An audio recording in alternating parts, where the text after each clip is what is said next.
Yay, maybe it's working.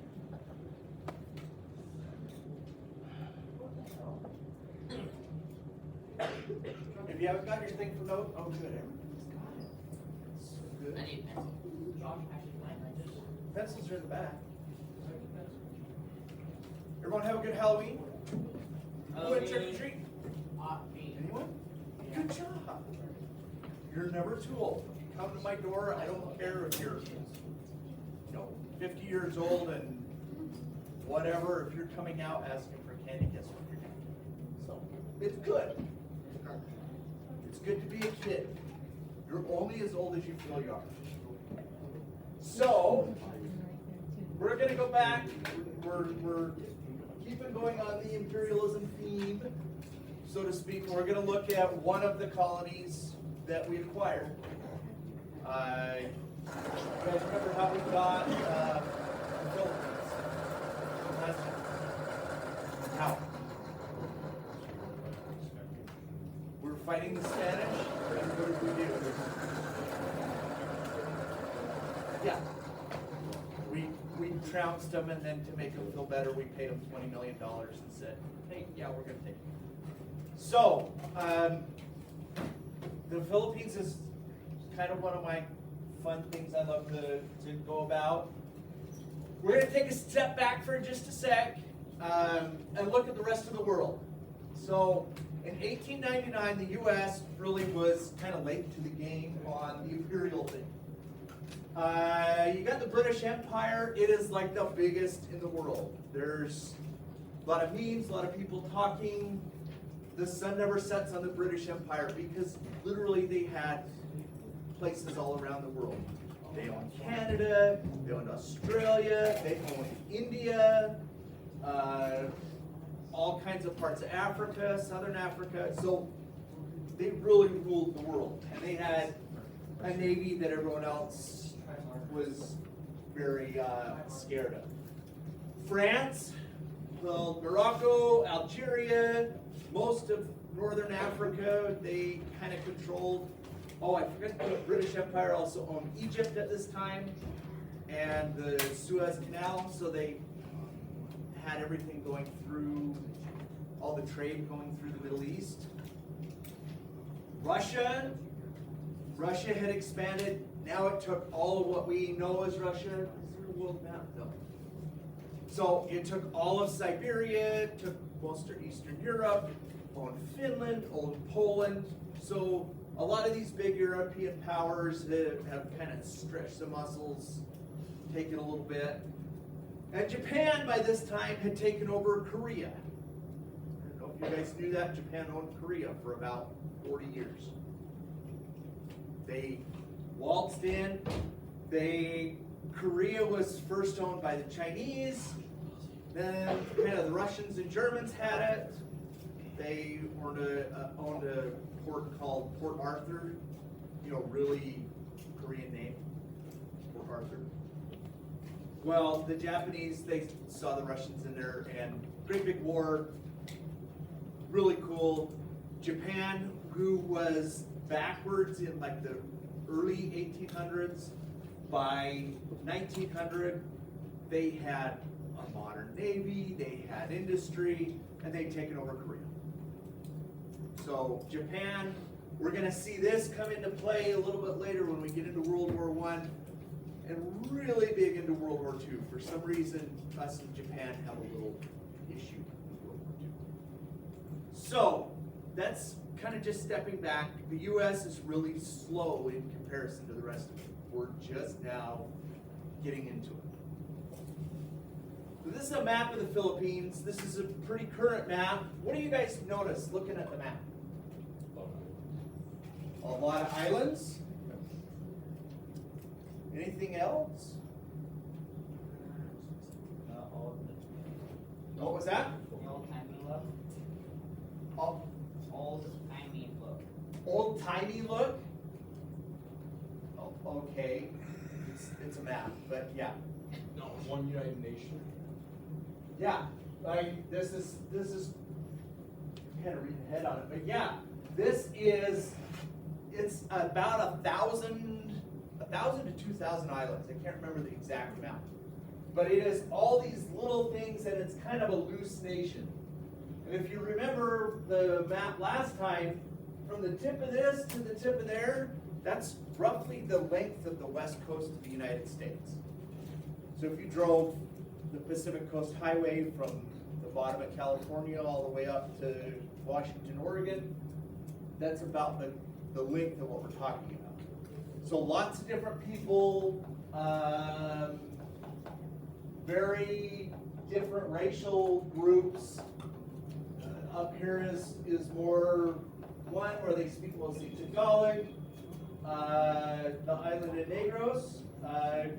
I was asking my parents over the weekend about it, and it's a bunch of pygmies that live there. Really short. Tallest people from there are usually about 5 feet tall, if that. My mom said they were all short. My dad's like, they're not all short. But she said, yeah, dude, I had a neighbor that was like 4'4" when we were living there. So, and then the bottom islands here were mostly Muslim. So when Spain owned it, they kind of took over. You did have some Muslim pockets. Most of it was Catholic. As of 3 years ago, the Philippines was ranked as the 3rd happiest nation on the planet. So they are, if you ever meet Filipinos, they're very happy, they're very nice, they're very fun. Even if they've been oppressed for forever. They're actually really nice place. So it's a land of really extreme things. We've got the mountains here. This is typically what the southern islands look like. A lot of bays. You look at, really high mountains right next to water. If you're trying to fight somebody there, what do you think it'd be like? Trying to get an army in there. Huh? I heard somebody. Come on, guys. Not that bad. It's very difficult to move around. If you had to go from this side to the other side, the best way is by water. A lot of old architecture. This is actually a picture from this year from a travel guide. So you get some real extremes in style. This is Manila today. So you can see the really high skyscrapers right next to slums. And that's kind of, it really is a land of extreme, really high, really low, of both parts. So why in the world are we talking about the Philippines in U.S. history? Huh? Because, yeah, we owned them. We basically bought it out from under them. This is the U.S. Army fighting the Filipinos, saying, hey, we own the land now. And the Filipinos were like, I thought you were helping us in our revolution. We were going to be on our own. And it really was an unfair fight. This is probably the best equipped Filipino troops at the time. Many of them some had some modern guns, some still had Civil War guns where you had to, black powder, ramrod in it, and machetes and whatnot. So it was whatever they had. The U.S., however, this is a great picture of Teddy Roosevelt. I could actually see him riding into battle with that many guns and knives on it, because that's just how he was. He really was larger than life. And the U.S. going against the Philippines. A couple of cartoons from the time. Has anyone here broken horses before? Or tried to train horses? I've seen it done, and it is hard. That's hard work. Yes, sir. This guy right here, raising his hand, Where? saying you broke horses. Can you tell me anything about horses? No, I'm just friends in our family. It's one of our family businesses. okay? Is it easy to break a wild horse? No. No. So my uncle was a rodeo clown for years, so yeah, I got to see a little bit about it. It's might be a little harder to see. It's the imperialism, Uncle Sam. They're tied onto a wild burro representing the Philippines. They said, we're just gonna tie ourselves on until they quit kicking and succumb. The other photo there, you got Uncle Sam chasing a traditional Filipino, and then all the countries of Europe in the background watching us do our thing. Laughing a little bit. Look at them, they're chasing after. So, we really didn't know what we were doing. So, because I know I'm boring, my kids think they can sound horrible. We're gonna go in and there's a video and it's got some questions. That's part of what's gonna be on your notes that we'll get as we go.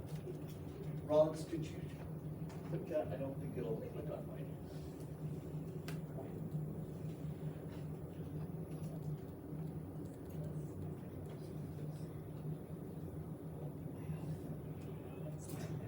Philippines since the early 1500s.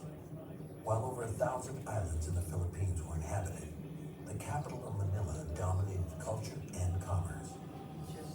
Sugar, hemp, and tobacco were shipped through Manila to the markets of China. But unlike Cuba, whose sugar industry created great wealth for Spain, the Philippines produced little revenue. Spanish missionaries forced the Filipinos to convert to Catholicism and collected taxes on their most fertile lands. Filipinos who pressed for reforms ended up in dungeons or executed. Under the flag of the Katipunan, or Society of the Sons of the People, 20,000 Filipinos staged an uprising in 1896. They had too much of Spanish oppression, too much of Spanish control. They had lost virtually their rights and they were living as second-class citizens. And therefore, Filipinos who had held sporadic revolts before 1896 culminated and got together to launch a major nationwide revolution against the Spanish. All right, so on your notes, it's even got it. So what was the Philippines like under the Spanish rule? Oppressive? What would they do to them? Dungeons, torture, pretty much what we saw that was happening in Cuba. Not quite as bad at the end, but yeah, it was. We're going to force you to do what we want, when we want, and how we want. Don't know. Just let me. I think you have to click a response. Letter. And submit. There it goes. Okay. 27-year-old Emilio Aguinaldo, the son of a wealthy landowner, rose through the ranks of the revolutionary movement. Aguinaldo became president of the Katipunan in the spring of 1897. Filipino citizens, let us follow the example of European and American nations. Let us march under the flag of liberty, equality, and fraternity. With 200,000 troops fighting in Cuba, Spain could not afford a war in the Philippines. Spanish officials approached Aguinaldo with a bid for peace. And one of the conditions was for the revolutionaries, the leadership anyway, to be exiled to Hong Kong and to be paid a sum of money. And then certain reforms should be instituted in the Philippines. Though Aguinaldo did not believe that the Spanish would implement the reforms, he needed the money for food and supplies. Aguinaldo agreed to embark for Hong Kong. There, he would purchase arms for shipment back to the Philippines. To the extent that Americans knew that there was an insurgency in the Philippines, there was a vague sympathy and support. Americans have been at least rhetorically supportive of anti-colonialist, anti-imperial movements from the time of the American Revolution. Americans knew all about, the Philippines were really a blank spot in the American public's perception. All right, so who were the Filipinos trying to be like when they were fighting against Spain? Who's their example? What was that? The U.S.? Yeah. Yeah, the two biggest revolutions that people saw for freedom were the American Revolution and the French Revolution. And everybody for the next 100 years said, that's the way to do it. We want to be like them. Look at how awesome they are. And then the U.S. and French turn around and do what they do, which is so fun.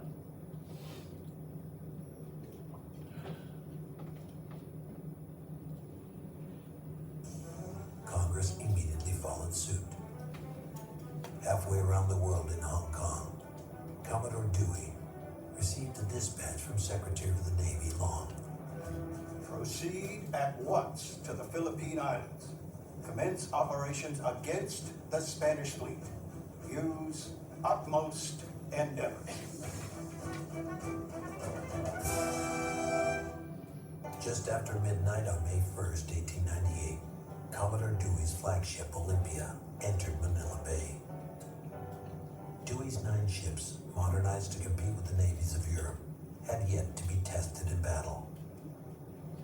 Daylight came out behind Manila and revealed gray fortifications. The binoculars showed a cluster of black hulls. 16 Spanish ships were counted. A shell soared toward our line. The plunge of the projectile was followed by the roar of the gun.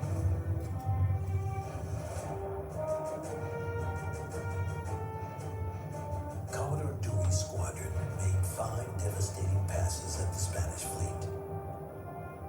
By noon, the Spanish had surrendered their naval base in Manila Bay. 10 Spanish ships were destroyed. 1 U.S. sailor was killed. That American forces could win a great victory, clear on the far side of the world, rendered Dewey's victory in the Philippines more amazing and more noteworthy. And when the news got back to the U.S., Americans rejoiced as they hadn't since the Civil War. Dewey was the most famous man of the United States. The Spanish-American War was not only the war that probably got the greatest coverage in the newspapers, but it was also the first film war. Every vaudeville theater tried to show what were called actualities of the war. Most of them were faked. Most of the first films of the war were shot on the roof of New York buildings. There's high-tech special effects. Toys, boats, and bathtubs, blowing cigar smoke to simulate the smoke of battle.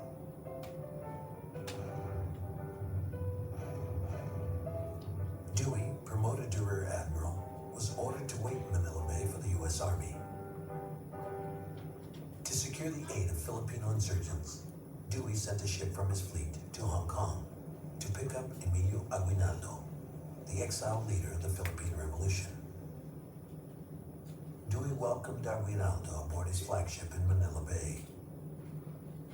Dewey gave him the honors of a general of the revolution. They met in the battleship Olympia, and I think Aguinaldo had developed the idea that while the Filipinos would like to be independent, they needed the protection of the United States, because at that time you have the German interest in the area, French interests, also United Kingdom. Later on, Aguinaldo wrote in his memoirs that Dewey made promises to support the revolution, but there was one thing wrong, and that was there was no written promise made. Aguinaldo wanted to get a promise, but Dewey said, "My word is stronger than the most strongly written statement there is." I think if I were going to put myself in the shoes of Aguinaldo, being really naive, he was just a simple general in the Philippines. So he took the word of these Americans as, accepted it as true. Aguinaldo returned to his family's mansion in Cavite, just southwest of Manila, to devise with his generals a strategy to defeat the Spanish. Compatriots, divine providence is about to place independence within our reach. The Americans have extended their protecting mantle to our beloved country, now that they have severed relations with Spain, owing to the tyranny that nation is exercising in Cuba. The American fleet will prevent any reinforcements coming from Spain. There, where you see the American flag flying, assemble in numbers. They are our redeemers. Alright, so if you guys were Aguinaldo at this time, how would you be feeling? Yeah. That we were a power to be reckoned with. Yeah. You think you might maybe have a chance? Hey, maybe this dream, we can be independent. These guys are gonna help us. This is awesome. Admiral Dewey was a really great guy, but he was not exactly the smartest man on the planet. He was really good at following orders, he was really good in the military, but come to diplomacy, he had some lacking skills. Which we'll see what Spain's happens army next. in the Philippines was trapped in Intramuros, a walled city within Manila, built by Spanish conquerors 300 years earlier. Aguinaldo's insurgents had besieged the stronghold for nearly 2 months. They had gotten Manila almost completely surrounded to the extent that the Spaniards were running low on water and food. And Aguinaldo at this point asked the Spanish commander to surrender Manila to his forces. But the Spaniards, with their sense of pride, refused to do that. They feared that the Filipinos would take vengeance on them, that the Filipinos would murder them and rape their women. Aguinaldo hoped that Rear Admiral Dewey's fleet would bombard Intramuros and force the Spanish to surrender to the Filipinos. But Dewey had been waiting for U.S. land troops, who began arriving in July. The Filipinos had been led to believe that the Americans were their redeemers, their liberators, and so for as long as Dewey's fleet was there, it was all right. But when the soldiers came in, then the Filipinos began to have their doubts and became suspicious about American motives. The American soldiers, on the other hand, arrived thinking that they were really going to educate these people, and a lot of them equated the Filipinos with blacks, Negroes, and they looked down on many of them. The Filipinos were portrayed by the press in a very different way from, say, the way that the Cubans had been portrayed prior to the U.S. intervention. What was more common was to portray the Filipinos as children, so that Uncle Sam would have to come in and establish a kindergarten and would educate the Filipinos for self-government.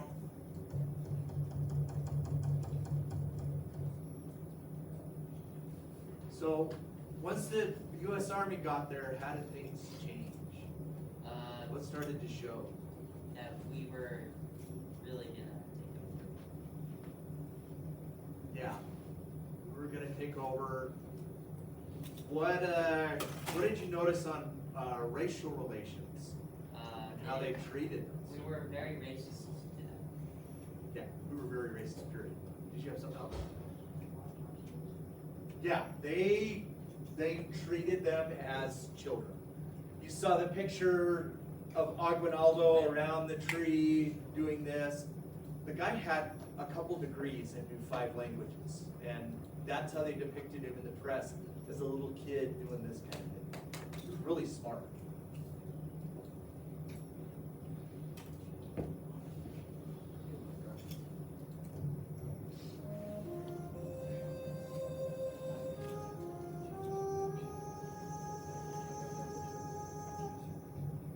The Spanish proposed surrendering to the United States in a mock battle for Manila. Few soldiers would be harmed, and the Spanish would maintain their military honor. Filipinos would be kept out of Intramuros by the U.S. Army. The Battle of Manila was another one of these things where the Spanish did not want to simply raise their hands in the air and come out surrendering. It was almost like the reenactments that you see today of Civil War battles. Everybody knew who was going to win. The Spaniards raised the white flag, the Americans rushed into the city as planned, and the Filipinos were left holding an empty bag. before they knew what had hit them, they were still surrounding Manila, but Manila had changed hands into the Americans.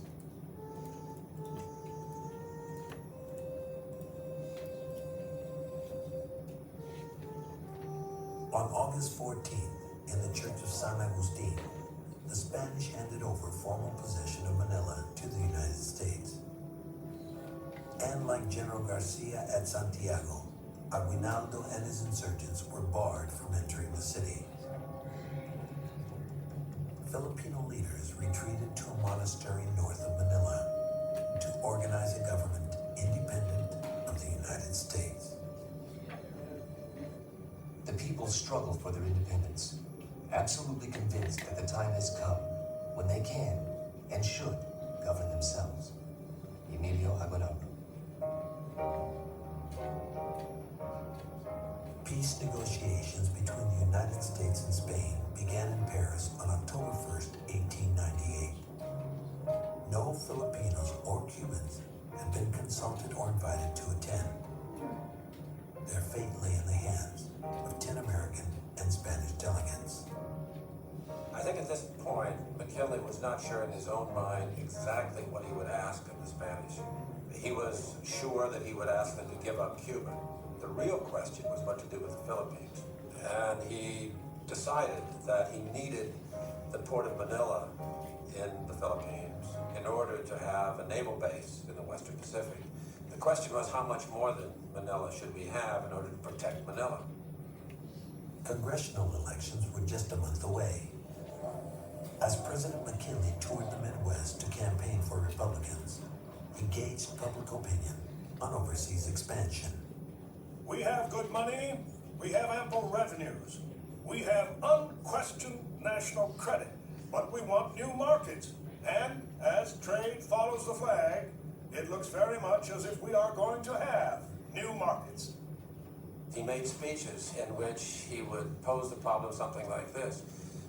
We have established American interests in the flag in the Philippines. Should we take the flag down? And of course the audience would roar back, no. Should we keep the Philippines as an overseas base? The audience would roar its approval. And McKinley would say, well, I guess they want the Philippines. The Republicans maintained the majority in Congress. Theodore Roosevelt was elected governor of New York. 5 days later, U.S. treaty negotiators in Paris were cabled President McKinley's terms. Insist upon the cession of the whole of the Philippines. If necessary, pay to Spain $20 million. Secretary of State, John A. Spain accepted the offer and gave up the Philippines and Cuba, in addition to Guam and Puerto Rico. The 400-year-old Spanish Empire, which once included most of the Western Hemisphere, ended with the stroke of a pen. All right, so how did McKinley figure out what to do with the Philippines? One, trade routes. The other was the crowd. The other was what? The crowd. You know how they said. Yeah. So, what was that? Voting? Well, The naval base. kind of. He wanted the naval base. Really, all they wanted was the naval base. But it was election time, and we're actually going to see this later on when we talk about Vietnam, another Asian country that we had some interesting relations with. Same kind of thing. What happened with elections and what was going on at the time? It was, well, let's see how the election goes. Oh, the election went our way. The people said they wanted this, so we did it.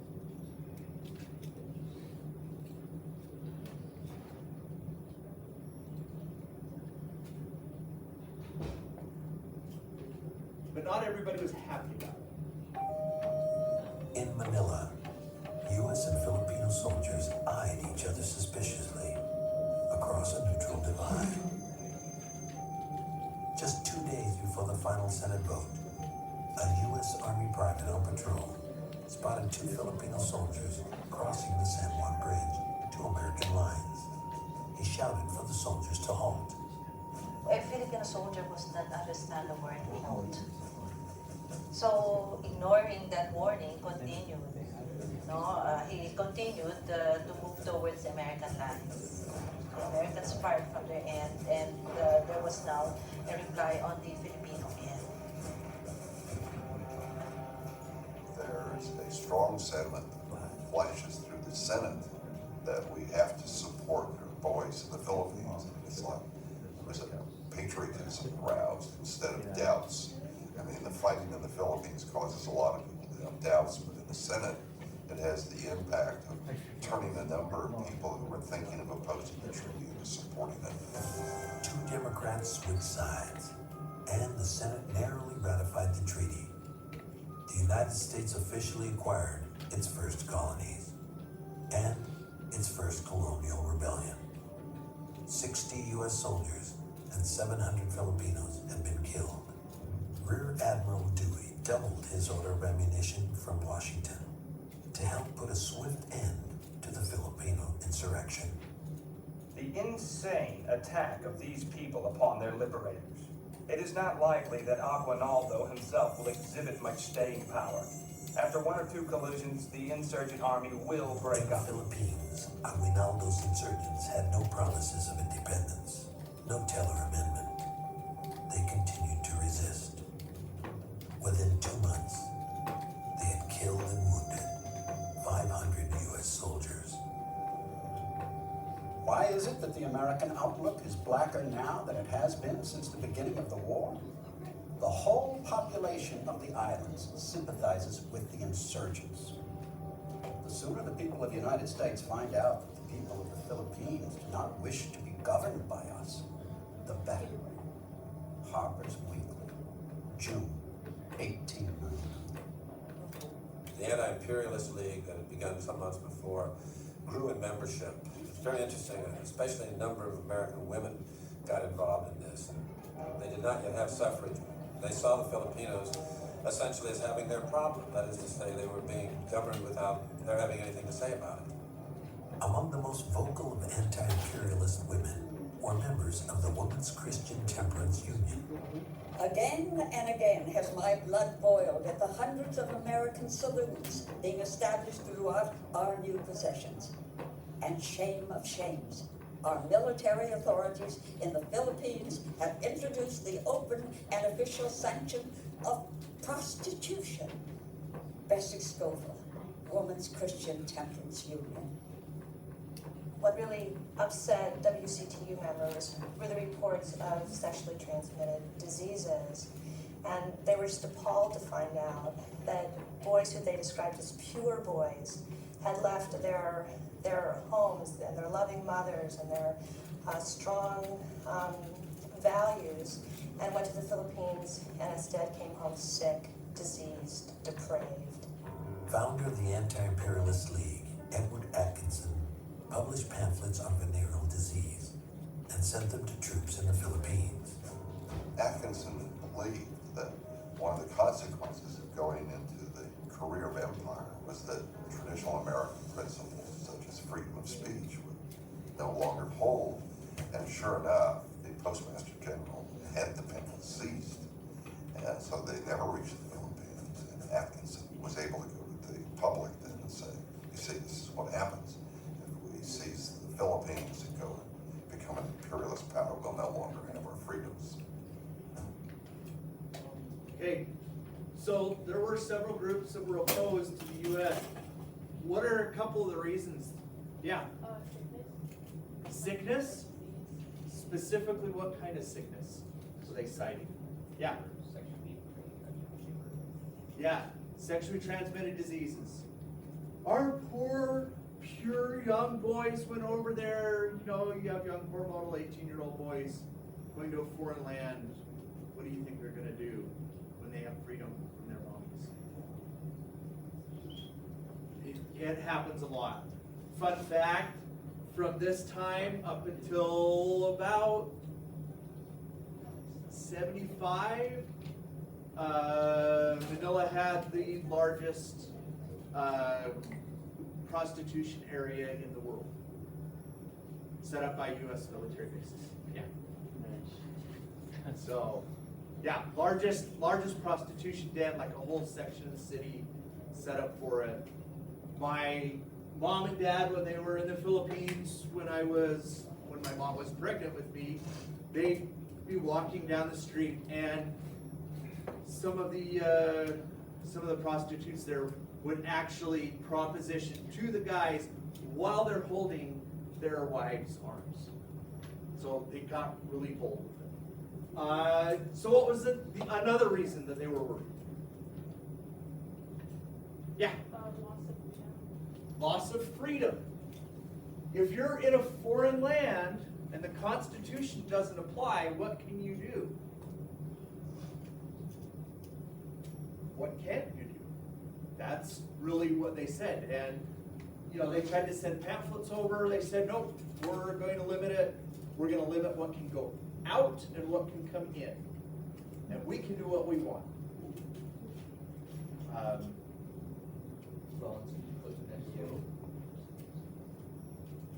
In August 1899, the U.S. commander in Manila requested 60,000 reinforcements, quadrupling the size of U.S. forces in the Philippines.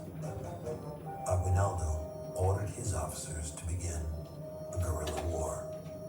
It involved men without uniforms, so they would be able to fade into civilian populations very, very quickly.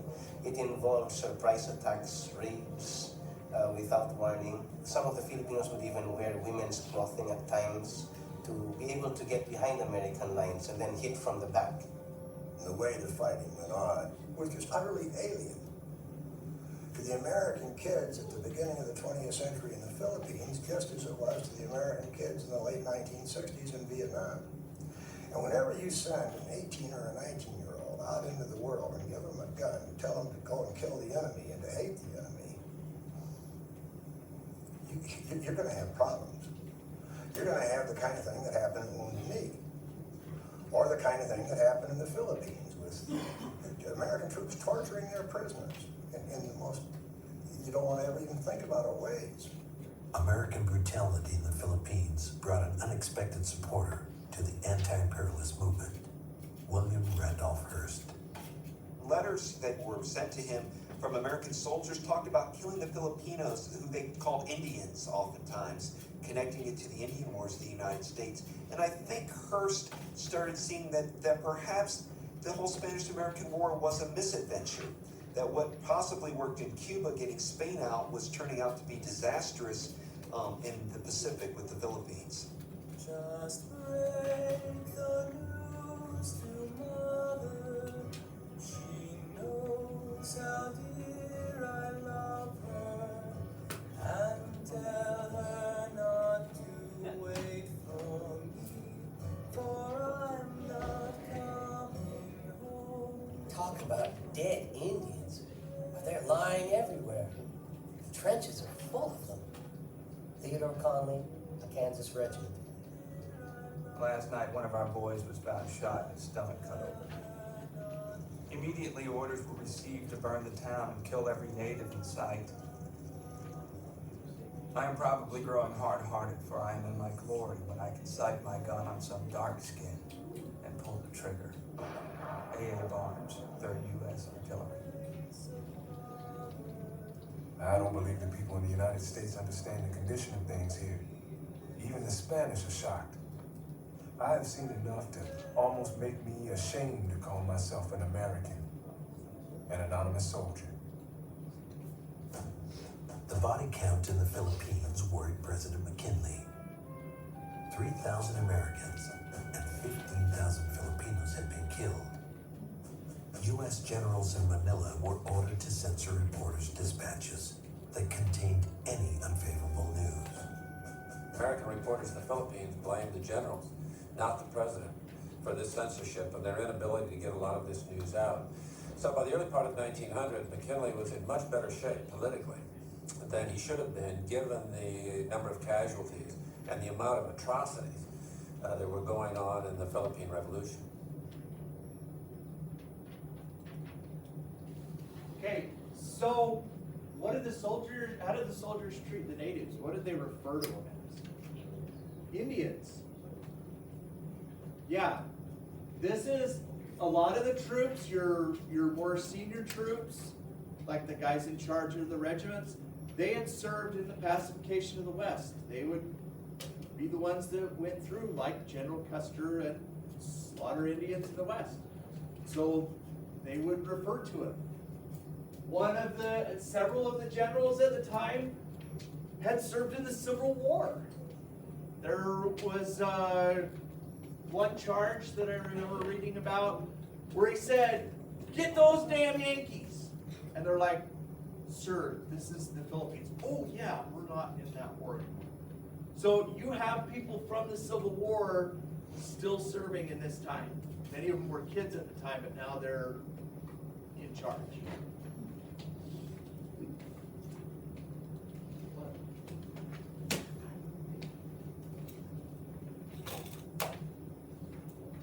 In the Philippines, U.S. troops had posed as prisoners of war to infiltrate rebel headquarters. 3 weeks after President McKinley's March inauguration, they captured rebel leader Emilio Aguinaldo. There was big enough blood, enough tears, enough desolation. By accepting the sovereignty of the United States, I believe I am serving thee, my beloved country. Emilio Aguinaldo. While war continued in the southern Philippines, there were few skirmishes around Manila in the summer of 1901. President McKinley appointed William Howard Taft the first civilian governor of the Philippines. Big Bill Taft called the Filipinos his little brown brothers. McKinley described Taft's mission as one of benevolent assimilation. What was established here very quickly were schools and introduction of American methods of education in the English language, except that the American administration in the Philippines passed a law which made illegal anything that was anti-American, whether it was written, spoken, or even a picture. The Philippine flag was banned, although Filipinos found other ways to continue the struggle.